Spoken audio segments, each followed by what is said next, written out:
Hello, everyone. Welcome to the stream. Welcome back to the stream for those who are tuning back in. We just finished the Dune Awakening, and now we're moving on to Civ 7. Sorry about the longer break than I intended. I decided I needed to grab a drink. So I've got some delicious English breakfast tea here.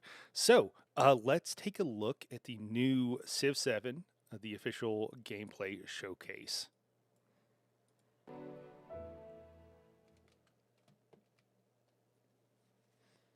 I should also note, before we get too far along, that I've got some notes over here about things that I think we really want to see. Most of us hardcore, longtime Civ players want to see. So we will be talking about that. Oh, hey, Ariel. Yeah, woo, Civ 7. So we will be talking about that as well. I have, unlike the other video, I have actually watched this already because it came out yesterday. And they don't really go through much of that stuff. They're trying to sell the game and what have you, which is totally fine, totally understandable, but I do want to talk about it.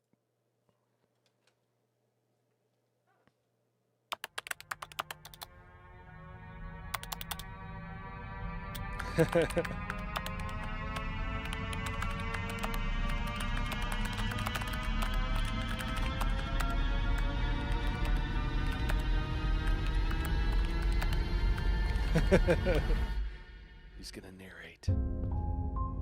Throughout our history, ordinary people have done extraordinary things, illuminating our potential.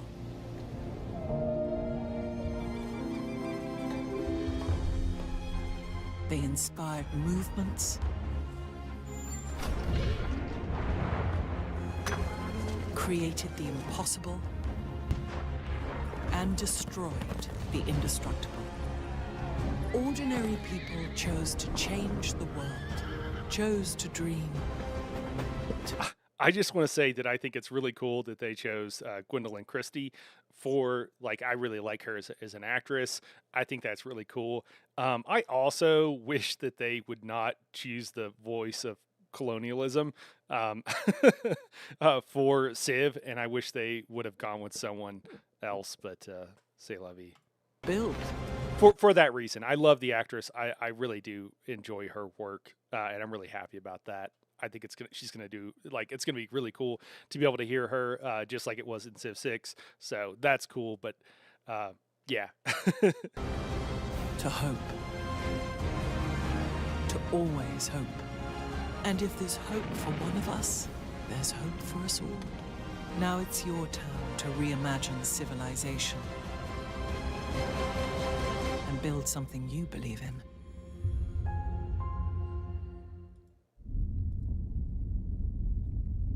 This is pegged to high def, and it's not coming through at high def. I'm sorry, guys. I don't know what's going on.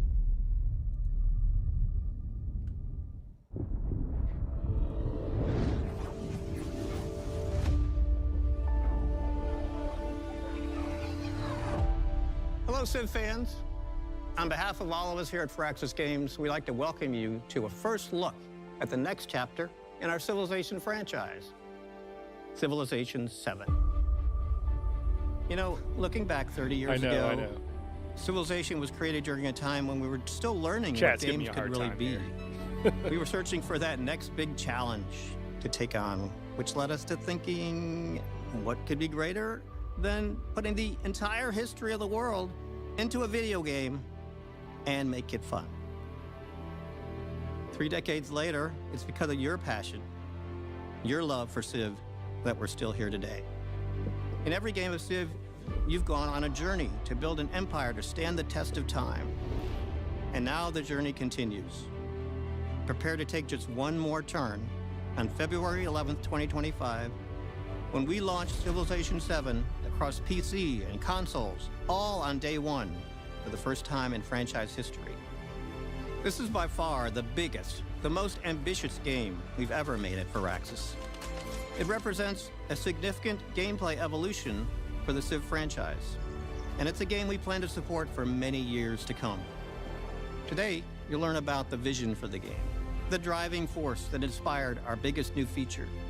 You'll see your Civ world brought to life like never before, and you'll discover why Civilization 7 promises to be a revolutionary new chapter in this franchise that we all love so dearly. Well, the Clucker is asking if we know if they'll have crossplay. That's a great question, Mother Clucker. That's actually one of the biggest things on my list over here of like items that I think that most of us who play Civ a lot want is just honestly just better multiplayer. I don't know how much multiplayer you've played. I've played a great deal of LAN multiplayer, which in theory should be much easier and much better than across the internet or certainly crossplay.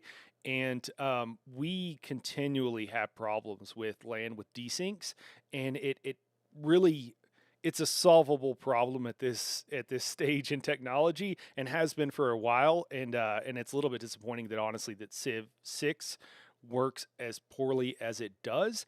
And I think that could open up just a ton of play options for everybody. And I'm sorry, I'm stepping on a soapbox a little bit, but there are people that play Civ 6 competitively, and that's totally fine. I think most people don't, but there is a market for it. And there's people that are interested, and there's people like me, probably like you, that are interested in both.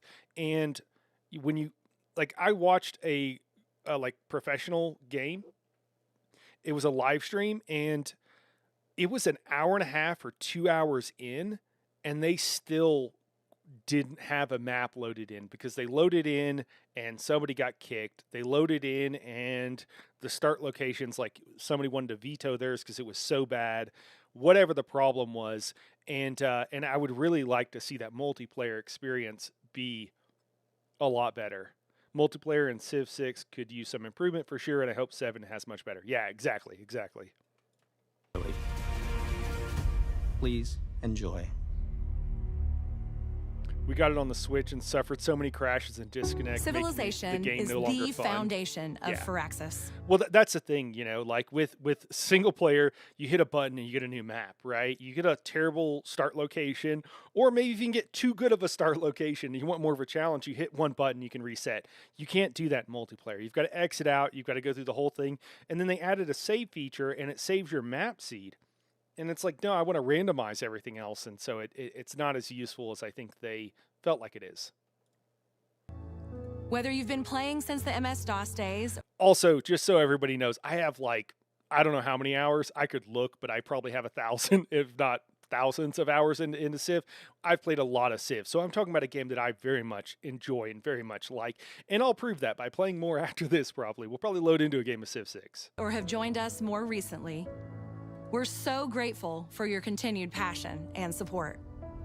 When you walk around our studio, you can feel the energy and excitement. You can see how inspired our people are to come in and build the next Civ game. Civilization is the ultimate historical strategy game. Your goal in Civ is to build an empire to stay. Our people love it here. Show that you love it here. I'm sure it's a fine place to work. I've never heard anything bad, but it's just funny. And the test of time. You select a civilization led by a famous historical leader and guide your Civ's journey across the entire span of human history. Hopefully they're not doing like Montezuma with their new loyal workers. You shape your empire piece by piece, from what technologies you want to research to what civics you want your society to uphold. And you compete with others on the world stage, engaging in diplomacy, negotiating alliances, and sometimes going to war. Hold on, we're gonna compete with others.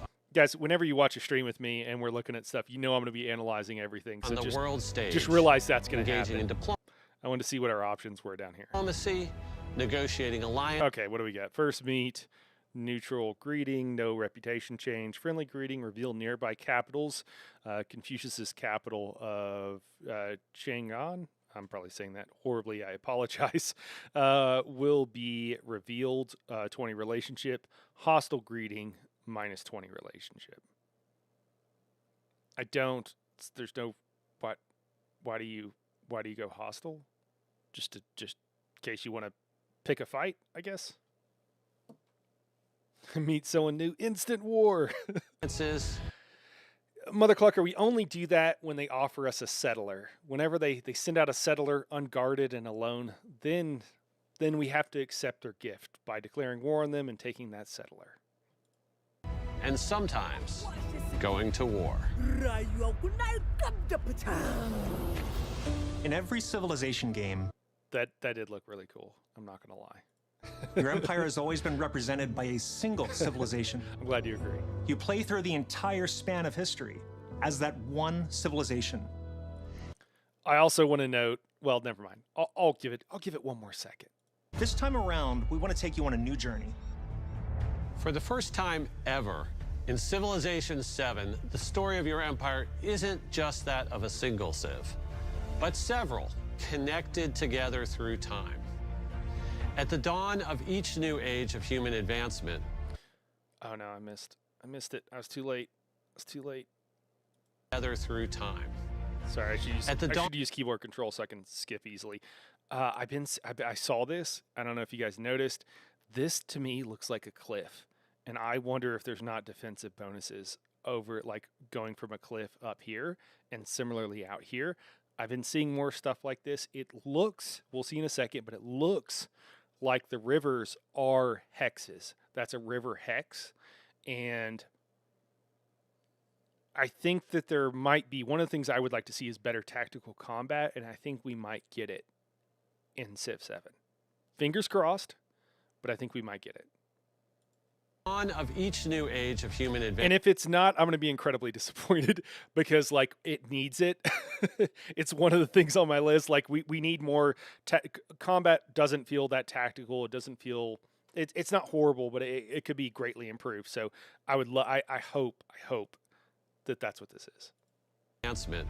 You'll select a new civ to represent. Should we just pause here and like look around? I'm sorry, I'm not letting it play, but I'm just so excited. I want to like look around and see what's going on. Hard to tell exactly what's going on here. Is that a wonder? Wow. Your empire. You'll build on and carry forward your previous achievements while unlocking new gameplay bonuses to reinforce or pivot your strategy.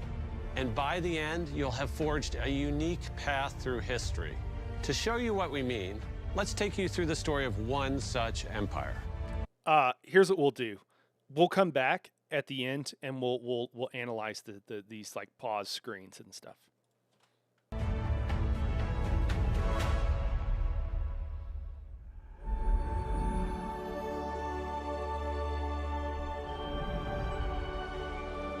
It is the dawn of a new age. The age of antiquity, where humanity begins to take its first steps into the annals of history. Mother Clucker just said, so it's Civ 7 Humankind. This was most people's comment. Humankind is another game that is very similar to Civ that has come out in recent history.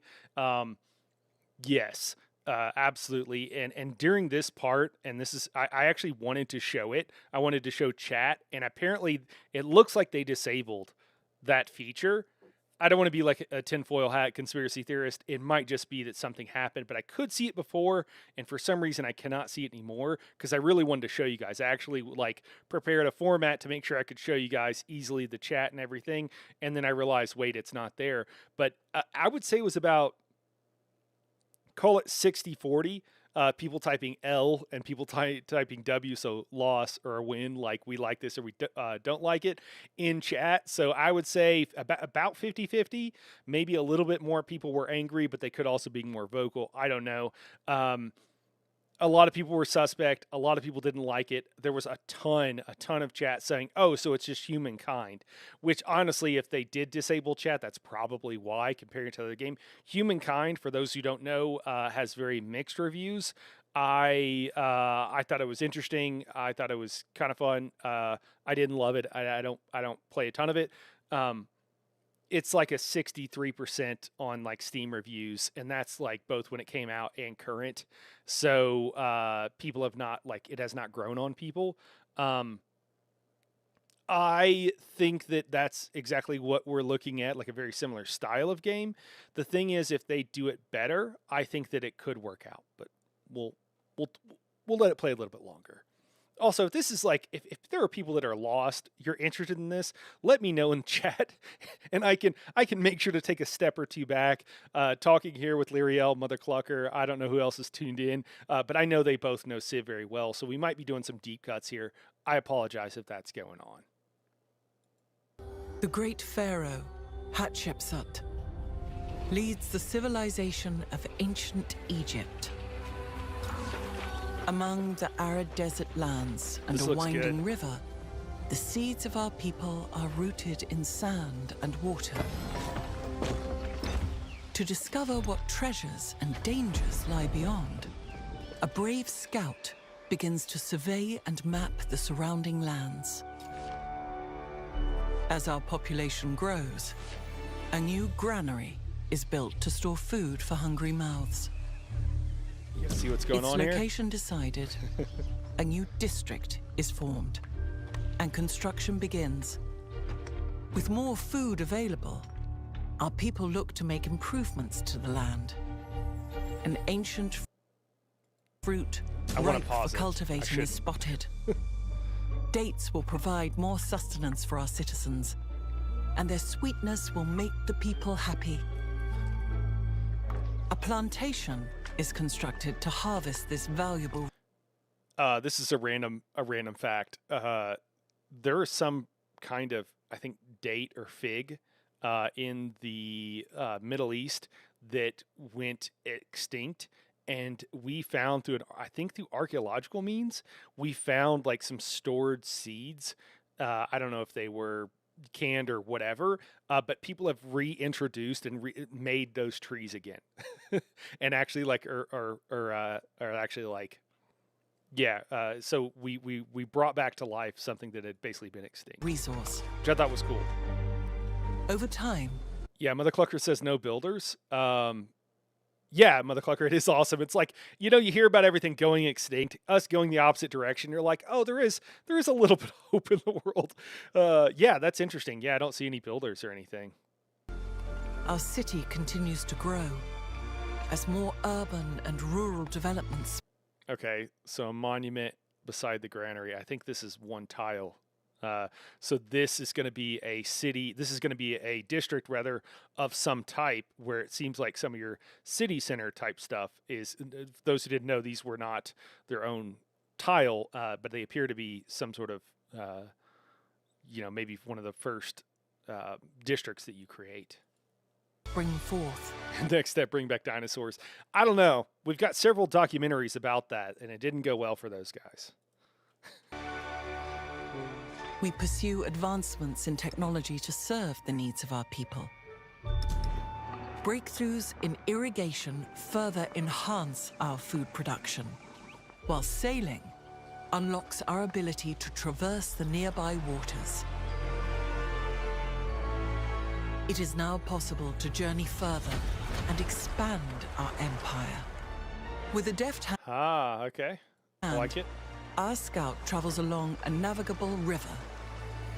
Their tenacity is rewarded with the discovery of a breathtaking series of waterfalls. This natural wonder of the world attracts the imagination of our people. Does anybody know what natural wonder that is? Mother Clucker, do you know? And brave settlers begin the long trek to claim new land for the Egyptian Empire. A new town is established near the majestic falls. A town starts from humble beginnings and is initially used to gather nearby resources. Niagara Falls? That's the only one. I mean, yeah, I guess it could be. That's fair. I think there's actually quite a few. I don't know which one of them are considered like natural wonders. I know there are a handful of places in the world where they have like pretty crazy waterfalls. Perhaps in the future, this town will grow large. I saw like palm trees, so I assumed it wasn't like Niagara Falls, but I don't know. What do I know? Large enough to specialize and gain its own identity as a city. Our expansion does not go unnoticed. A foreign scout is spotted, revealing the existence of a nearby independent power. Initial hostilities are tempered over time, as friendly relations begin to form. And peace does not dampen our ambitions. Our people strive forth to create great wonders the world has never seen before.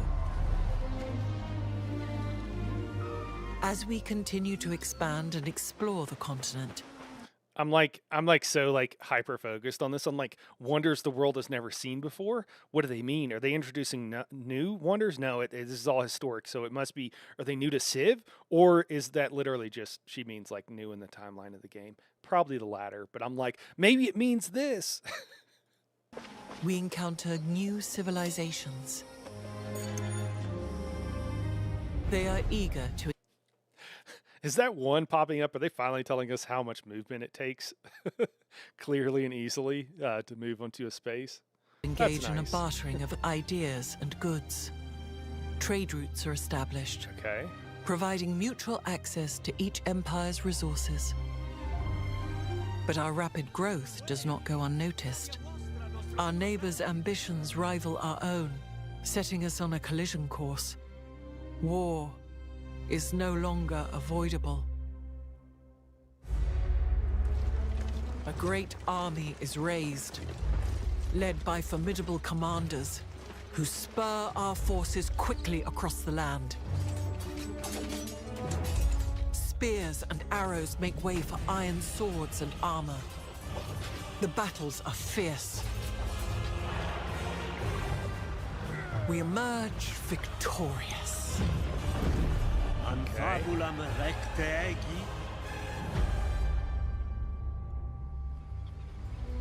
But the challenges of this age have shaken our mighty Egyptian empire to its core. The world changes. We feel the pages of history turn as the age of antiquity comes to a close. A new age of human advancement approaches. The age of exploration. A new age brings forth new challenges and new opportunities. New technologies to research. New resources to acquire. New lands to explore. If we are to take on the challenges of this new age, we must adapt and select a new civilization to represent our empire. One that is better equipped to take on the challenges of the exploration age. This new civilization builds on... I think what I'm learning is that I'm going to have to learn how to say Hatshepsut. Oh my gosh. I'm going to have to learn how to say that, apparently. On top of its past legacy. And our actions in this age will inevitably influence a future yet to come. As we evolve, so too do our neighbors. You believe in me? Thanks. The stage is set. A new age begins. Will you follow a path set by history? Or will you pivot and forge something anew? What kind of empire will you make? What strategies will you pursue? The future is yours to create. In Sid Meier's Civilization 7. I love the voice actress. She's doing great. It's amazing.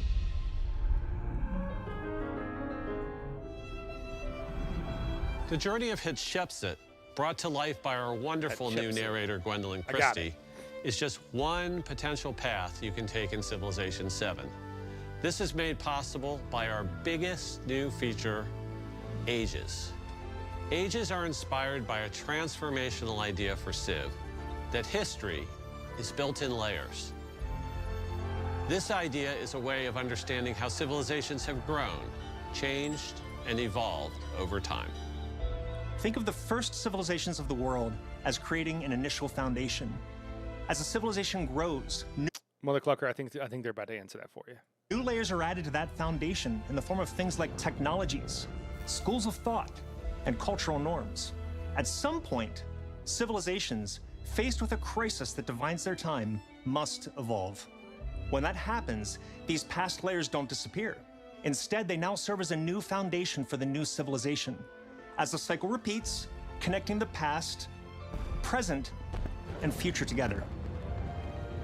Instead of playing as one That future wasn't very futuristic. single civilization across every age, you'll evolve your empire into a new civilization for each new age. One that is suited to take on the historical challenges of that time. Every age is designed to be like a historical sandbox, as a way to really immerse yourself in that time. Almost everything inside an age is exclusive to that age. That includes things like which technologies and civics you can research, what resources are available to be gained, which independent powers surround you, to even things like gameplay systems and civilizations, all unique to that age. That was a lot. That was like one sentence, but that he just said a lot there. Like everything's unique to that age. That's in like what Tex. I think you just said a ton there, and I'm not sure I can fully digest all of it because it was so short of a sentence, but has like a ton of implications. Having unique civs for each age is something we're really excited about. In the past, every civ needed to be balanced across a game that spans all of history. This naturally resulted in things like late era civs being strong in the late game, but weak early on. Now, we can balance around the age itself. This means we can give every civ bonuses, units, and buildings that are always relevant and powerful. Having exclusive civs per age is also great for historical immersion. Every age feels like an epic showdown of some of the great powers of that time. We'll have 3 ages for you to play. The Antiquity Age, when agricultural societies begin to cluster into urban centers, forming the foundations of the first civilizations. Okay. The Exploration Age, when the desire for precious commodities from distant lands spurs empires to stretch across great oceans. And the Modern Age, a period of incredible technological growth and global conflict, where mankind goes from the development of the steam engine to the splitting of the atom. Every age can be played on its own or woven together into a full campaign. Okay, so you can play, there's 3 ages, you can play them individually or you can string them together, and then as you move from one age to another, you can change civs, so you can have 3 civs in theory per game. In past games, civs and leaders were always tied together and came as a package deal of agendas, abilities, units, and more. With civs being exclusive to ages, we're excited to introduce a new innovation for leaders. For the first time in franchise history, leaders are now selected independently from civilizations. You can now mix and match unique parts of different civs and leaders, unlocking all new strategic combinations, staying true to Civ's spirit of experimentation. Okay. For players who want to stick to more historical pairings, a useful indicator will appear on the Civ selection screen. We're also taking the opportunity. So I just want to hear that one more time. With civs being exclusive to ages, we're excited to introduce a new innovation for leaders. For the first time in franchise history, leaders are now selected independently from civilizations. You can now mix and match unique That's what I thought I heard. Okay. parts of different civs and leaders, unlocking all new strategic combinations. So Mother Clucker had a question earlier. They were like, so I wonder if you'll have the option to keep your current civ throughout the game and what bonuses / perks it will bring, or if you must choose a new civ each age. So you can, my understanding was that you'll be able to choose something that is appropriate. So if you started in the Antiquity Age, you could choose in the Age of Exploration a option or a civ that was in line with that, but not the same. And then apparently you can mix and match the leaders, and then it would also, I don't know if this is the historical thing will only apply to leaders. I don't know if I'm misunderstanding that, but that's the impression I get. Staying true to Civ's spirit of experimentation. For players who want to stick to more historical pairings, Someone correct me if I'm wrong, or if you heard that differently or understood that differently. Yeah, I don't know how I feel about the mixing of leaders, Mother Clucker says. a useful indicator will appear on the Civ selection screen. We're also taking the opportunity to expand who we consider to be a leader in Civilization VII. We'll continue to have traditional heads of state, such as Hatshepsut, but we're also excited to have new leaders in areas such as philosophy, religion, science, and more. Having leaders stay the same across ages helps bring a sense of who you're playing against in Civilization VII. It also gives you the opportunity to keep the theme of evolution going. As your empire evolves from one age to the next, it's important that your leader grows as well. All leaders now have attributes that can further specialize their skills. These attributes can be gained in a variety of ways, from completing narrative events to rewards for researching certain technologies and civics. Overall, leaders are getting a huge upgrade. They're more powerful, more varied, and more strategically interesting than ever. We cannot wait for you to discover your new favorite leader in Civilization VII.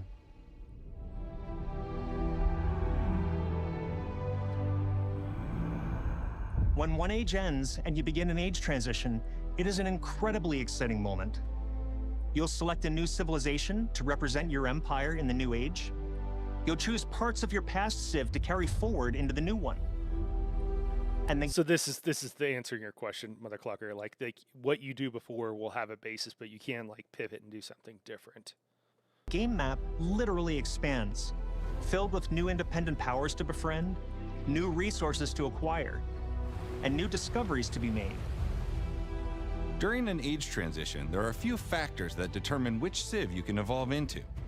This includes any historical connections between your previous and future Civ, your choice of leader, and even certain gameplay decisions that you made in the past age. Every Civ plays differently. Across your game, you might want to stay as true to history as possible, only selecting Civs that have historical ties to each other. Or you might switch to Civs that requires 3 horses. Interesting. fit your strategic needs. There are so many possible paths to explore, so many different choices you can make. The potential for strategy in Civilization VII is nearly endless. Yeah. Something we hear often from players is about how when you play a game of Civ, you forget the world around you. Video games, more than any other medium, have this ability to completely immerse you in another universe. Whether it's through art, music, cinematic moments, or language, our goal is to bring your Civ world to life. Getting the look and feel for Civilization VII right is critical, so it's important to make sure we are capturing that through our art style. I spent a lot of time as a kid in museums, especially in the diorama sections, and being able to walk by and see these little miniatures that aren't moving, but there's a story told in them, was something that I always found intriguing. Technology changes every time we put one of these games out, and each time we put one out, we can do more. And we're at a spot in the industry now where we've just got a lot of tools and a lot of power under our belts to represent the entire world of Civilization. We're hoping that the players can look into this game, see the diametric detail on this, and tell their own stories that they've never told before. Everything is going to fit together in such a different way than it has in the past from Civilization, and I think it's going to give you a much more realistic version of the simulation that you're trying to create. We took a lot what we learned in the Civ 6 and learned from that, trying to open up some more spaces and everything.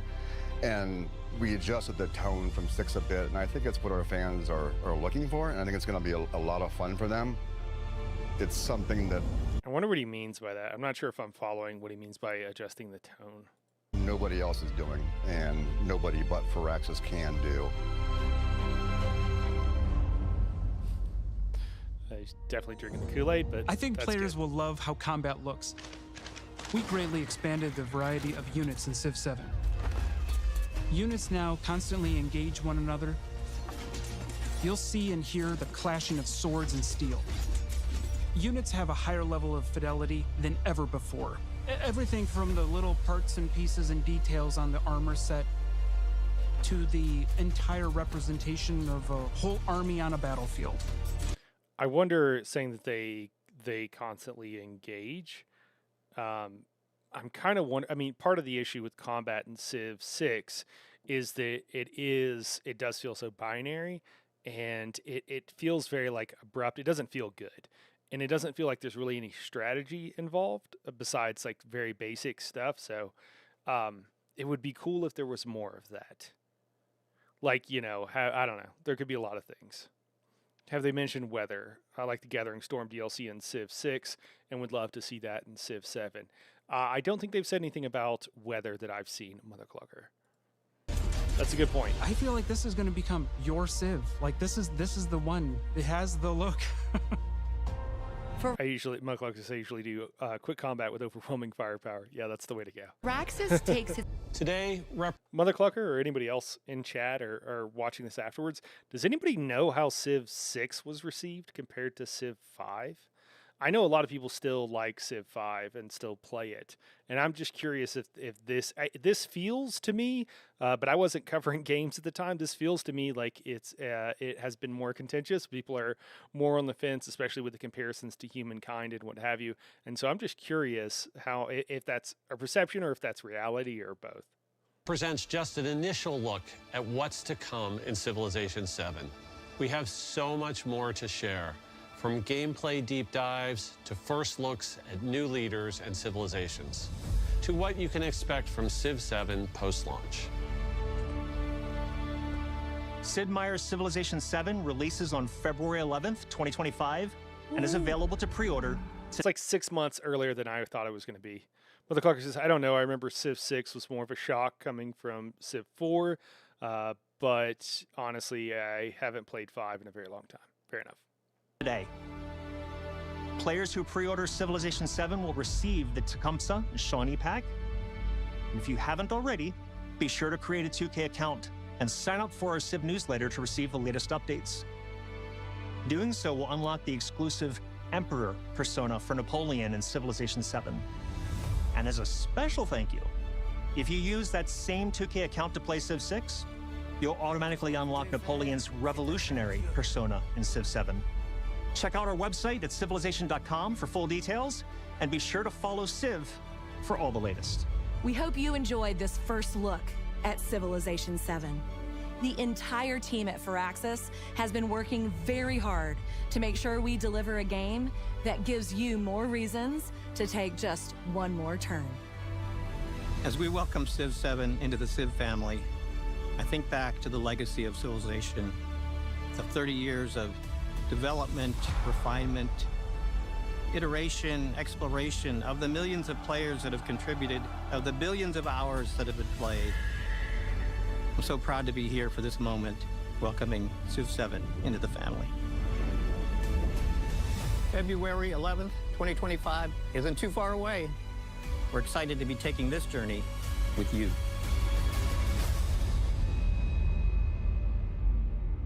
Oh, they're going to show us some game footage or what have you here at the end. See what we get. Oh, there we go.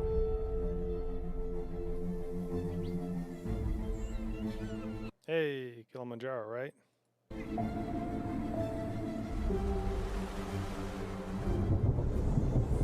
There you go. There's some weather. Got some more weather.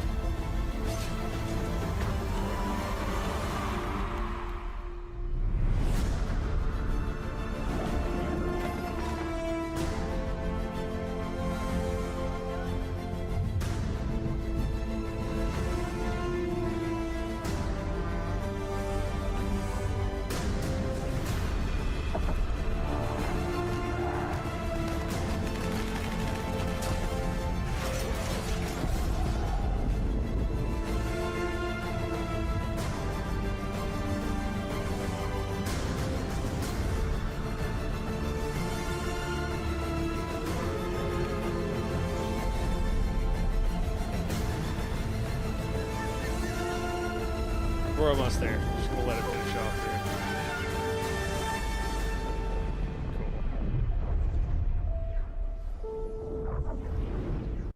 Cool. Well, I think it looks interesting. Mother Clucker says overall the art looks great. Yeah, I would agree. It looks pretty good.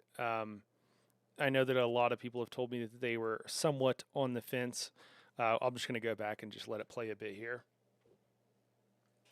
with the volume muted.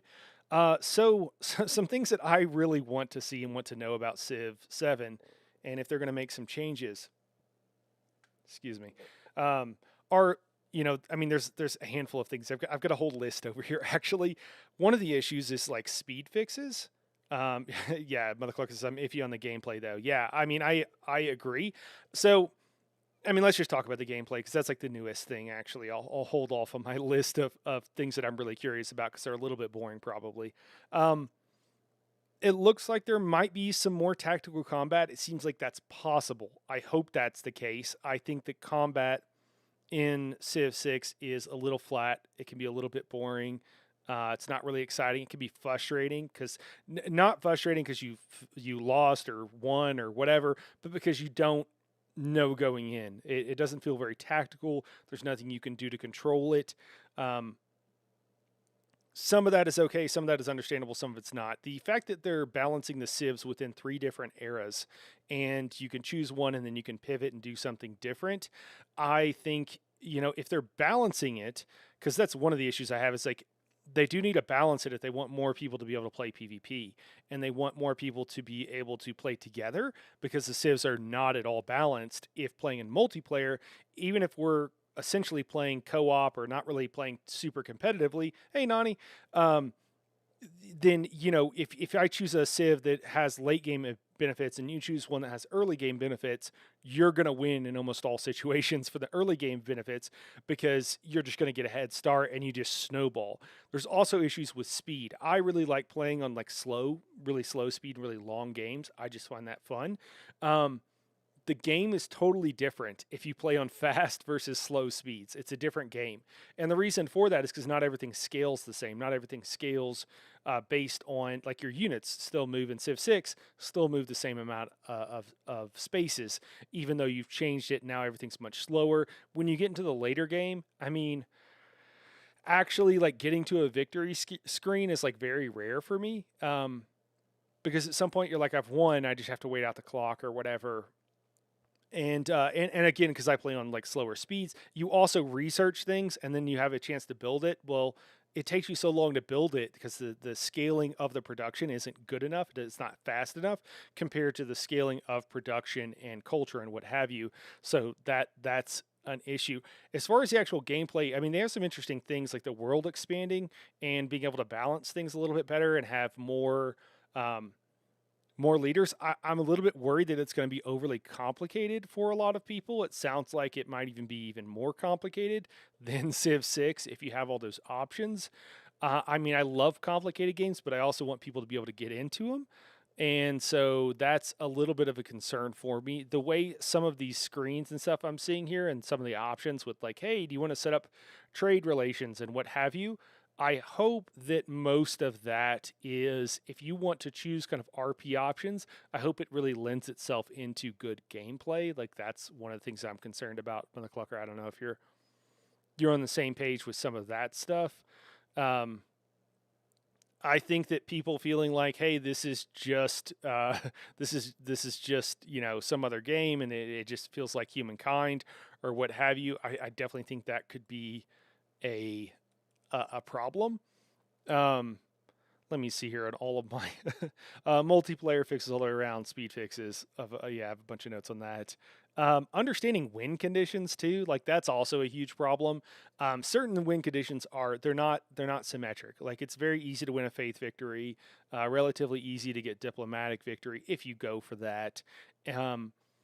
Culture and science are by far the two hardest. And culture victory in Civ 6 has to be the most complicated, convoluted win condition out of like any game that I can think of off the top of my head. And it's confusing and it doesn't explain it to you in game. And it's bad in my opinion. Like they just don't do a good job of explaining how it works. And like I'm getting culture, but then I got to turn that into visitors, and then I have like domestic tourists versus like foreign tourists, and it's just very unclear. And then the numbers, it feels like whose line is it anyways? Like, do you feel like science is easiest? All right. Okay, so I can go. So in the game we're gonna play, you're fine if I go faith. I've won faith in like super early in civs, and I've never been able to do that in science, I guess. But yeah, regardless, it's not balanced. I think we can all agree on that. Whatever, flavor you like or what have you, I think we can all kind of agree that it doesn't really feel super balanced. But I think overall, like I'm interested. I'm not in the but I also like new things and I also like trying different things. So I kind of want to look at some of these screenshots here. +10 trade route range in cities on navigable rivers, and your trade ships cannot be plundered. Okay, is this historical choice? Is this I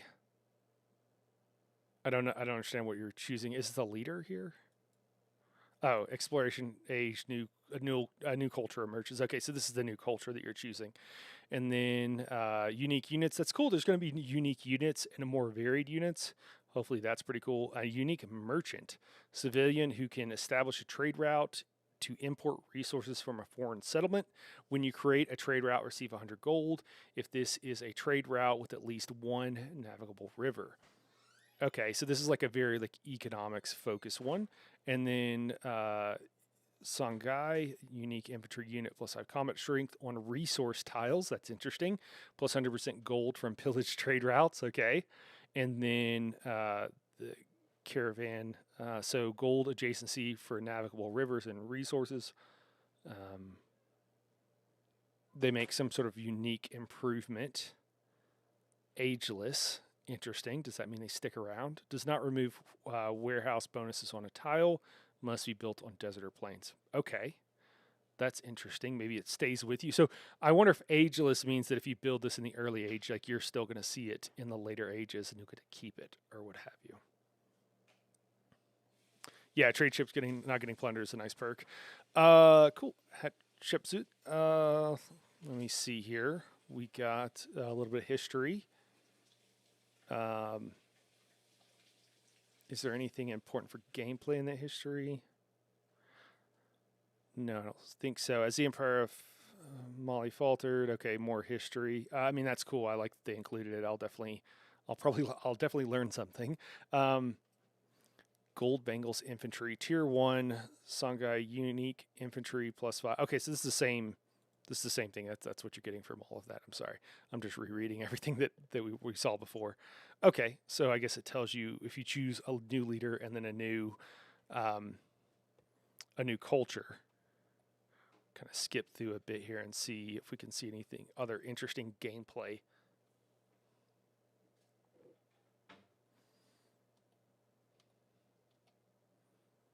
YouTube struggle lesson here as I skip through.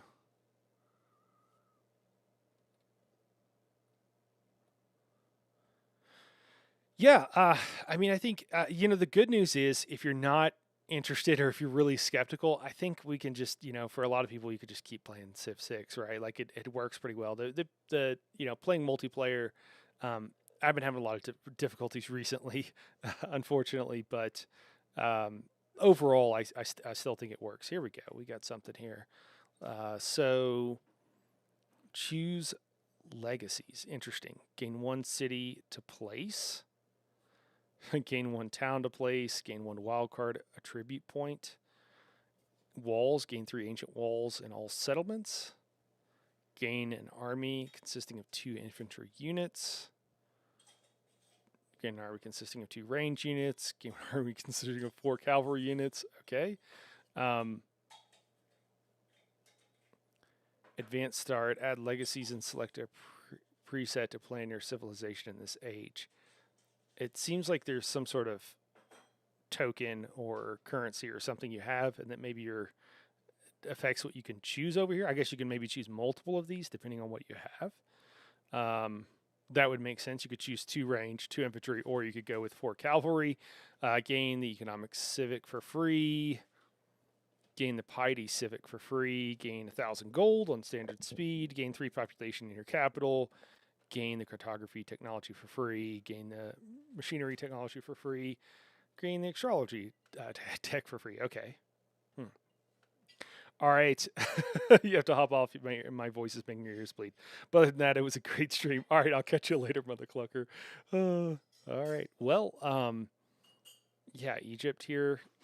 Infantry replacement with no maintenance, +3 combat strength in friendly territory, doubled when stationed in a settlement you own. Yeah, I don't know if there's much else to be gained from all of this. I feel like I've looked through it quite a bit. It looks interesting. I think it'll be fun to play regardless. I can see maybe some people having I mean, nobody likes change. The 3 ages as opposed to whatever the 8, 10 or whatever they have now, maybe more, I don't know. That's going to be quite a bit different.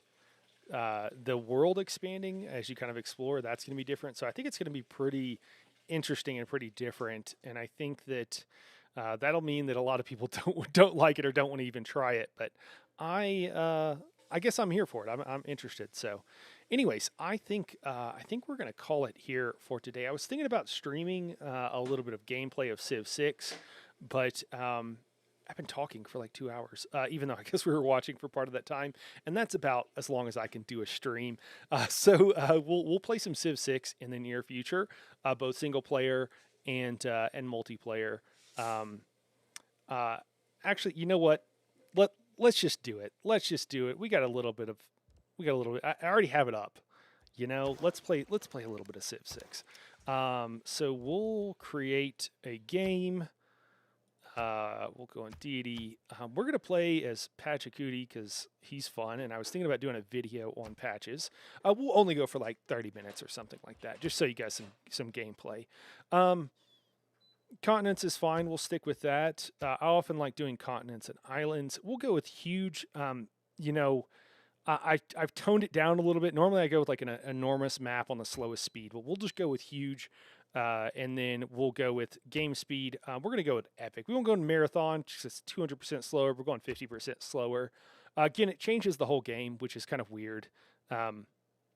For those who don't know, if you play on the faster, like online speed, what you want to play with multiplayer, like having early game units that are specialty units are basically pointless because by the time you have them unlocked and you can't get them anywhere before they're like obsolete. Barbarian Clans mode is always fun. Monopolies and Corporations I think is fun and not imbalancing, and so is Secret Society. Some of these other ones like the Tech Shuffle, that can be fun. Nothing wrong with it. Apocalypse mode changes the game quite a bit. Dramatic Ages, you know, it changes the game quite a bit. No, it changes the game significantly. I'm here or there about it. I'm not really sold either way. I think with Pachacooty, it would only work for us, so probably don't want to do that because it'll make things too easy. And then Heroes and Legends mode is really fun, but it's also like crazy and balancing and kind of crazy. It's weird. You can abuse the hell out of this. So that's what we'll go with. Yeah, we'll just stick with that and we'll roll it out here. I don't know why the start menu is here. Oh, you know what? Because I'm in windowed mode. That's what's going on. We'll fix that once we load in here.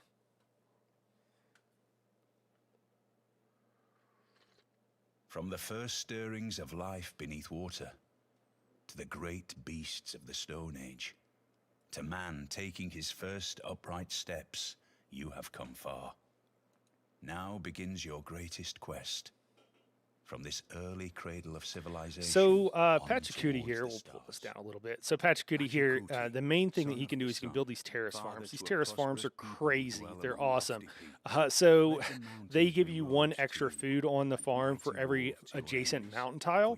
And then you can actually farm. Most civilizations can't do anything with mountain tiles until late game when you can build like ski resorts. But for Pachacooty, they have 2 production on them. And then for each adjacent terrace farm, they also get 1 production. So you can actually have like mountain tiles that you can use and are actually quite good. So that's the main thing. I usually go, you build huge cities with Pachacooty, which is really fun. Like doing it. Really fun play style. Let's go ahead and get the screen. Screen of graphics here.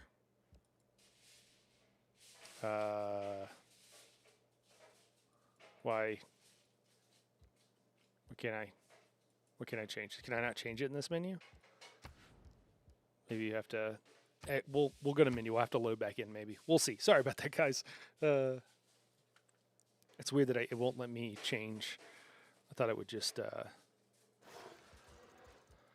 let you do it while in game. No, apparently it won't. Okay, borderless window confirmed. All right, yeah, that was it. That's weird. You can't do it while in game. Well, we can load in. It should have auto-saved our first turn there. Yep, cool. Yeah, so, you know, his terrace farms are a big deal. It's one thing that's really unique.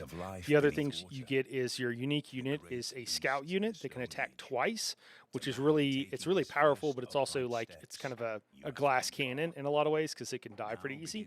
If you get the third upgrade with this, it gives him plus 20 combat strength, and it makes him like, you can just like walk the map for a long time with them. So it's pretty cool.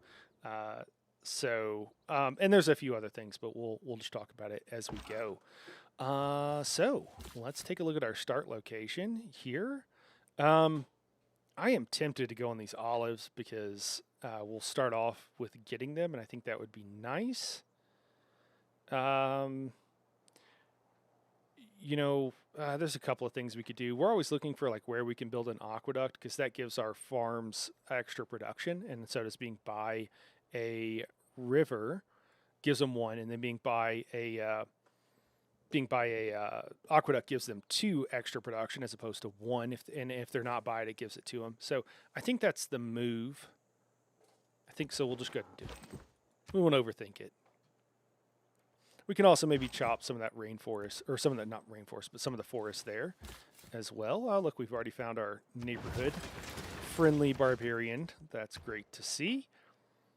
Pachacuti is one of the few civs that I sometimes consider going with builder first. I know that sounds crazy, but I don't see, like, we do have places we can chop trees.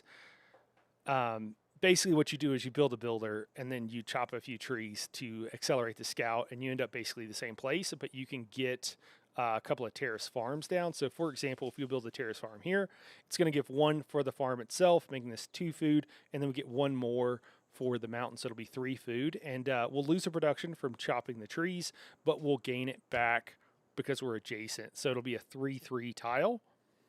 That can be pretty beneficial. We want to be able to chop trees, the woods very quickly. So that's what we'll do here. Do we want to do that a lot? I mean, you know, we can build terrace farms here and here and here and here, but we're not going to, it's not like it's surrounded by like 3 mountains or something like that, where it's going to be like 6 food or something crazy. And that's what you get oftentimes later. So we're just going to go with the scout, I think. But if I had a space that was like, you know, surrounded on 3 sides by mountains or something, we might do that.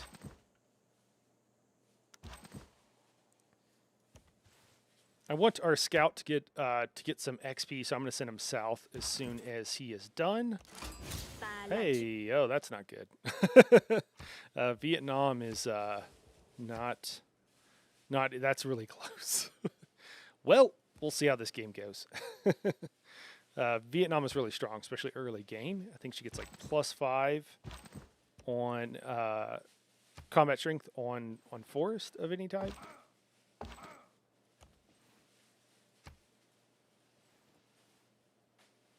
Looks like we're yo-yoing, we're jumping each other here. You know, one of the things I sometimes do whenever I'm close to a civ like this is I just like send my warrior right here, and I just look for a settler or something that I can snag. I kind of wanted to get ahead of that warrior to see if I could, you know, keep them from grabbing all the friendly villages that we might see. Yeah, it looks like she sent one. There we go. And then the next one might be coming. And that means also she'll be going to war with us shortly. But let's see if we can't find some friendly villages before we have to go to war. We'll go ahead and build a builder. We'll chop some trees when the time comes. 7 girls would. Oh, there you go.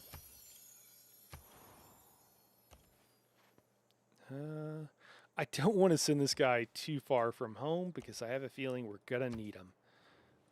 Yeah, we already are playing with fire by having our warrior so far from home.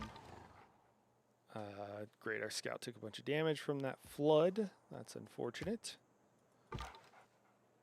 Getting no XP for it. All right, what are we doing up here?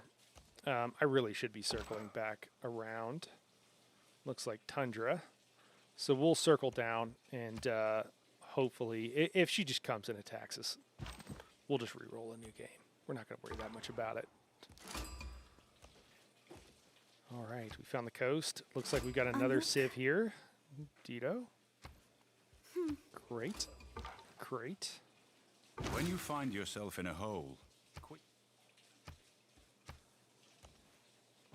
right, so we got a new governor. A lot of times I would go with Pangala and then just immediately go for Connoisseur. I'm considering go with Liang because we have so many forests to chop. Get that extra charge, but we still want to be able to, obviously, what's his name? What is his name? I want to say like I want to say Maximus. I guess that's not right. Magnus would be better for chopping, but the extra charge I kind of like to be able to have for future builders because you do rely so much on builders as Pachacuti here. All right, we'll go for writing.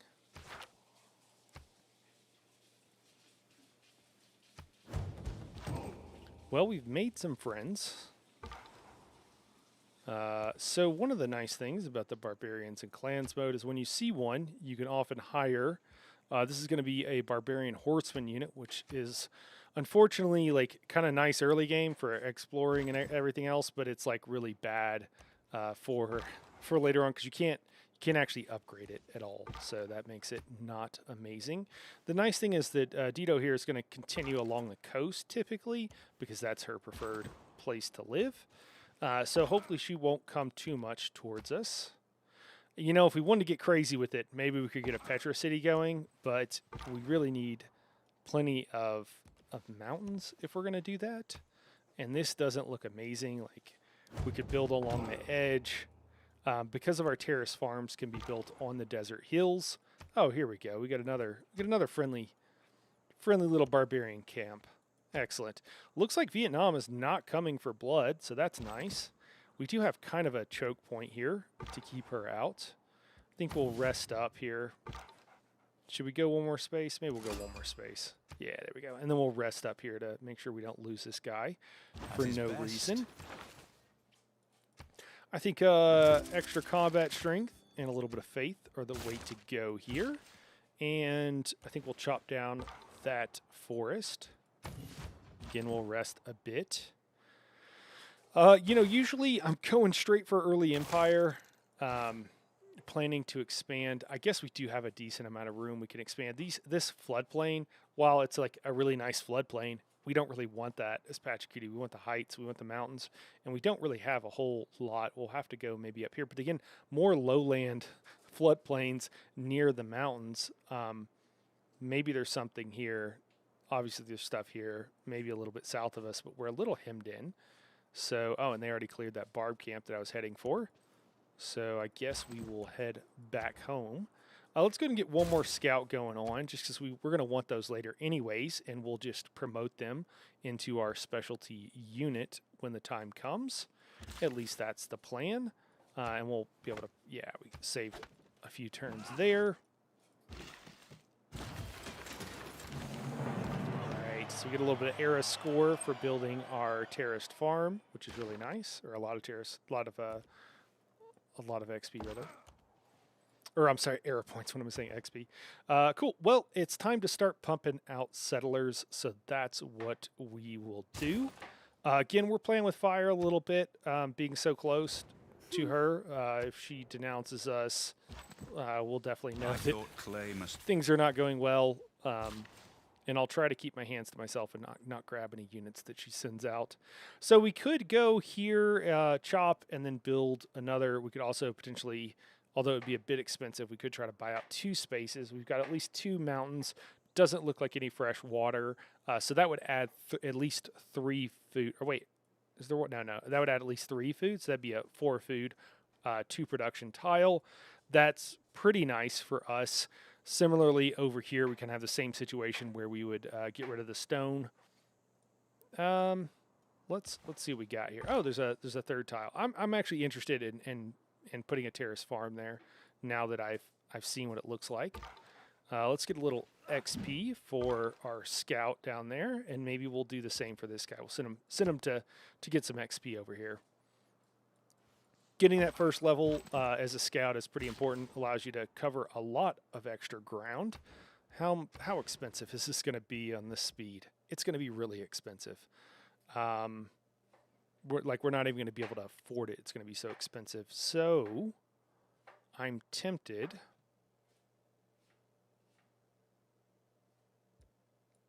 Tempted to wait is what I'm tempted to do. 6 turns, we expand 1 space. You know, we could just chop one more, although at that point we probably should have had Magnus or what have you. Maybe we'll just buy out here. Maybe we'll just do that. I don't think it's the right decision, but it's what we're going to do. We probably could have done it better, I guess is what I'm trying to say. Oh, there's a wounded scout. Well, would like to attack him again, but we'll just have to wait. Heal up a little bit. Nice, he's just hanging out there. Perfect. Do a little builder exploration there. I just want to kind of keep this warrior close to her border so I can see if she starts sending grips of units our way. That's what we're concerned about there. We still got a few turns before we can buy the next tile. You know, we're actually going to be able to place the city up here pretty well. Terrace farm. It's going to go pretty well. Another thing that we want to look at, depending on how you want to go as Pachacooty, if you're thinking about doing a preserve, preserves can be crazy because you can work these mountain tiles. So, for example, if we leave this forest here and threw down a preserve here, these 4 mountain tiles would be amazing. As with this tile, the desert is going to be desert's going to be fine. It's still desert. Not really much you can do there. So that would be a really good place. I don't really see another place that I love for a preserve. I mean, you could also go here. It would be kind of the same deal, except for you would not be working this tobacco. I think here is probably the spot. I wouldn't mind here for a potentially, well, a science district. Yeah, potentially a science district here, potentially a faith district here with extra woods and a couple of mountains. That'd be at least a +3.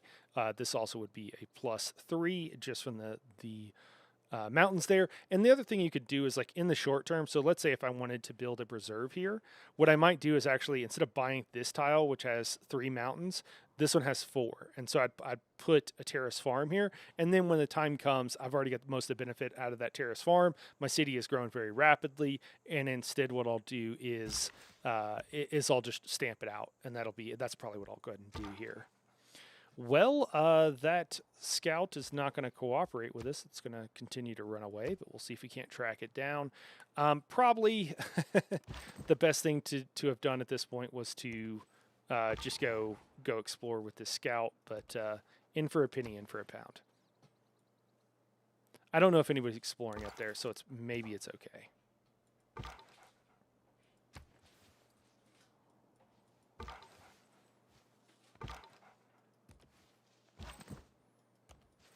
Oh, nice. Okay, that would be another good place for a city down here. Okay, so we have more. I was worried that we weren't going to have very many places that were particularly mountainous to be able to throw some cities, but it looks like we're going to be able to go north-south without too much problem. Actually quite like what some of these cities will look like too, so that's also nice. We got 3 guys trying to get this one scout. We got him. We made it happen. Took a lot, but we made it. All right, so we're going to buy this tile. Excellent. That's going to be crazy good. That's going to be 6 food and 2 production, which is the kind of thing we want as Pachacooty. All right, and yeah, we'll throw it down. Excellent. And we still have 1 charge left, so whenever we send out this settler, we'll have to decide if we're going to go north or south very shortly, because we'll send this builder along with them.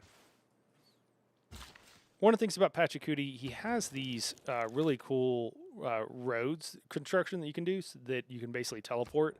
So if you like from one end of a mountain, anywhere on that contiguous mountain range, you could teleport. So if you put one here and here, you could just like go from this space to this space instantly. And similarly, these are connected. So you could put one here, and you could instantly travel from this space to like down here. The problem is they take builder charges, which are really hard to get early game. I mean, it's hard to have that many extra builders. And then it also doesn't give you the same benefits whenever you are working those tiles.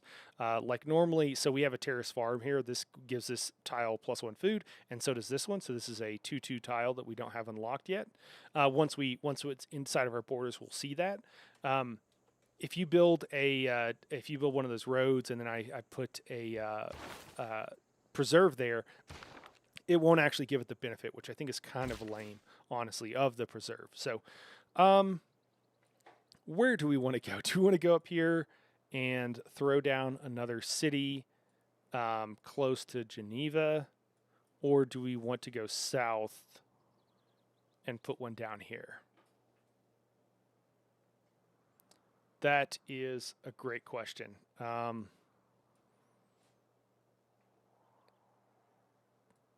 me see. I think we're going to go up here. I think we're going to go north, I think. Okay, I thought I lost a scout for a second there. All right. Hey, there we go. Got some units. So we're just going to defend against these barbarian units and get a little XP from them until we get our first promotion, and then we'll worry about actually taking out that camp. So we can see there's going to be mountains here, but we can go ahead and explore the rest of the way up here. And maybe astrology. I should probably be thinking a little bit more about this. Getting this unit unlocked, the skirmish unit, the recon unit replacement, I don't know how to say that word, I'm sorry, but Warok, I don't know, is really important. So just doing that is not the worst thing in the world. Getting a religion going is also pretty nice. We're not really aiming for it hard in a deity game, so we probably won't get it. So it really doesn't matter that much, but we'll unlock it nonetheless. Hey, what's up, Daedric? Your favorite Civ streamer, man? Hey, dude. I know that's because I'm probably this only Civ streamer. But I appreciate it, man. I will take it nonetheless. Well, what do we want to do here? So, pumping out settlers, obviously, that's a good move. If we were going to throw down a campus, we'd probably, like I said, probably want to throw one here. This is also a viable space. I would probably throw it here though, and obviously we can't clear that yet, so we're not worried about it. I'm just gonna pump out some settlers. Did we choose the right thing over here? Yeah, we just have that long to unlock it. We're gonna have half of our settlers out before we even unlock early empire. Huh, I wonder if I've been playing on a faster speed. This doesn't feel the same. This doesn't feel right compared to what I have been doing. Now I'm tempted, just thinking about like kind of wasted production, because what happens here with early empire is that we can get a plus 50% production bonus to settlers. And so I'm wondering if we shouldn't try to throw out, a slightly less ideal campus is better than no campus.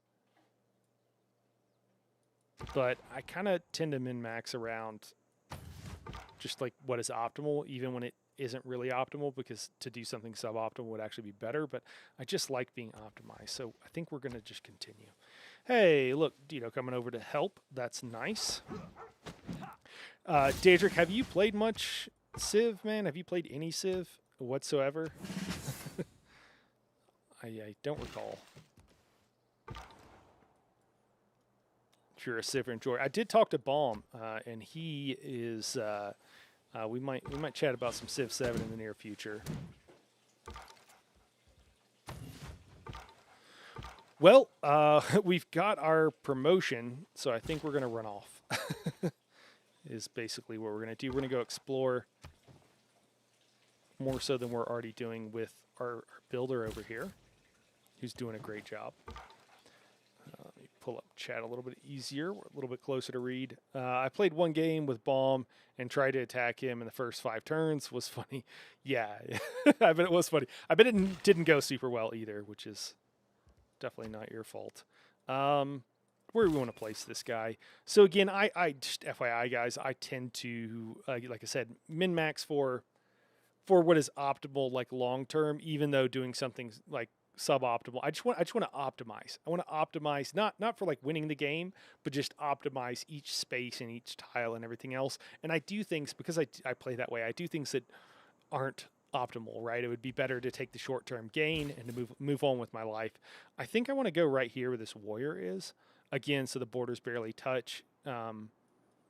I think I like that move, and then place another city over here. We'll have to see a little bit, but I think I'm going to go here, and at least here would be the other spot I would go. That'd be, I think, as closest as I would want to go with a new city.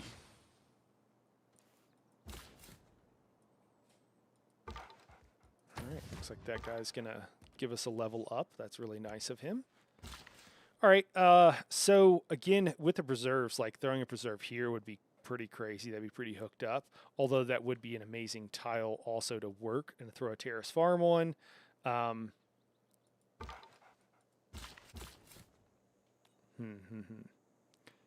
If we want these mountain tiles, basically, so if we go here, our borders will stop right here for the city. We don't get these two. So if we throw a preserve here, we would want these tiles still, but we'd just grab them from a different city.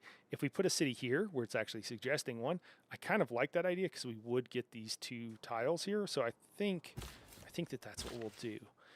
If we do that, we place here. We're not going to have. We might need to buy this tile, so we're going to go ahead and move the builder down, and we'll throw down a terrace farm. I think here as soon as we can, and just purchase out to it.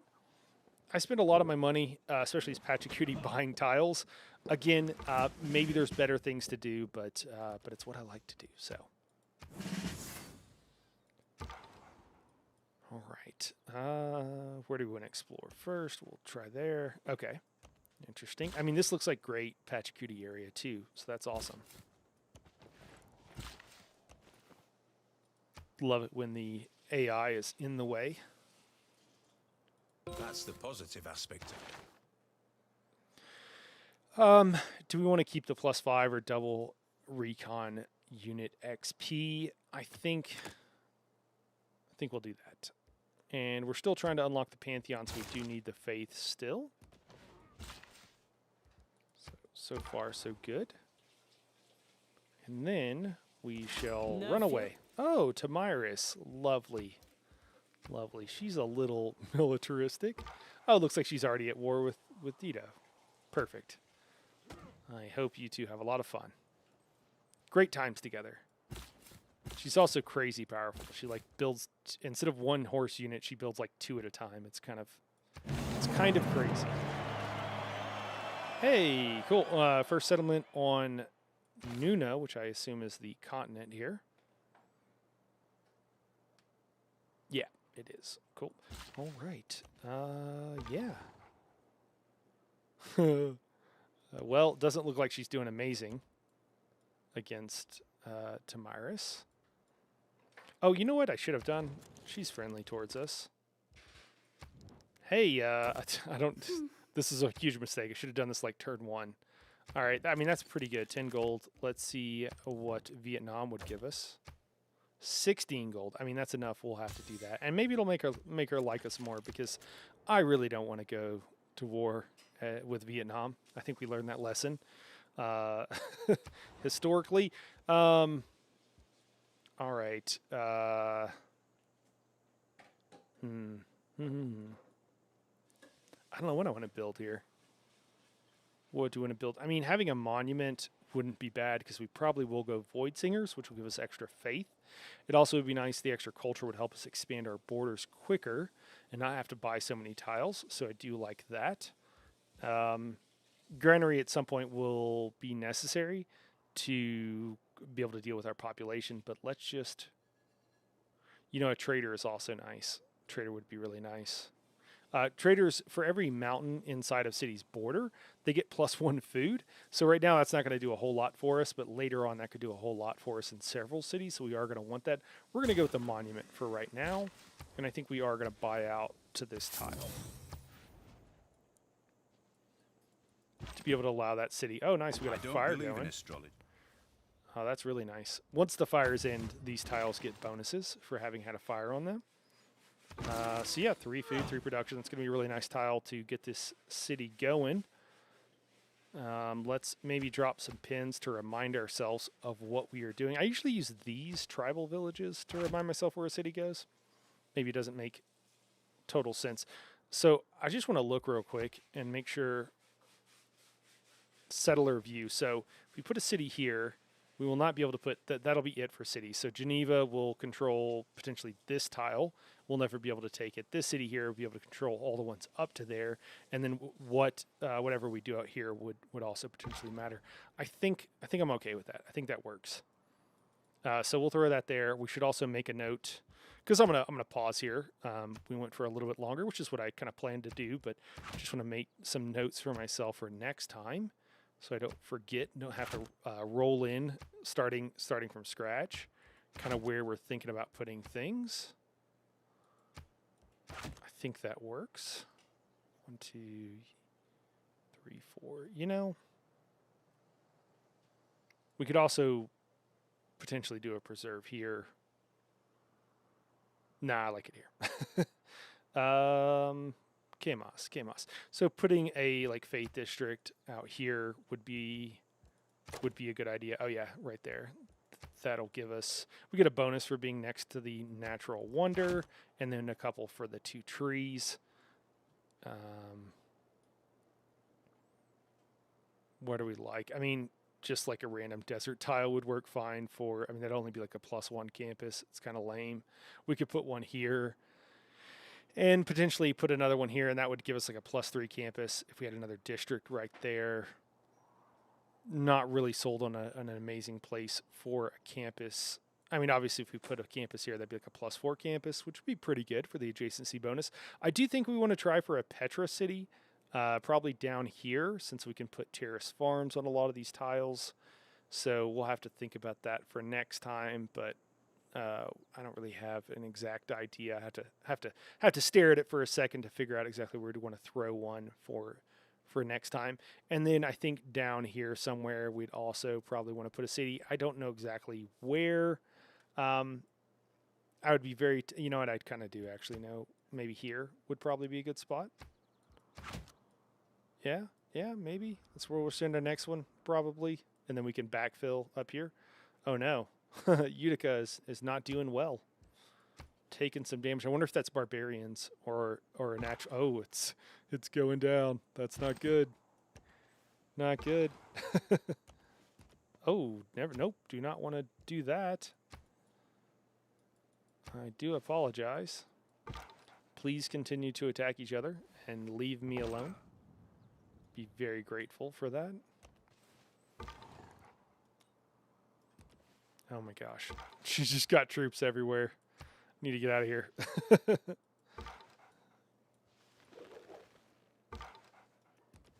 Hey, there we go.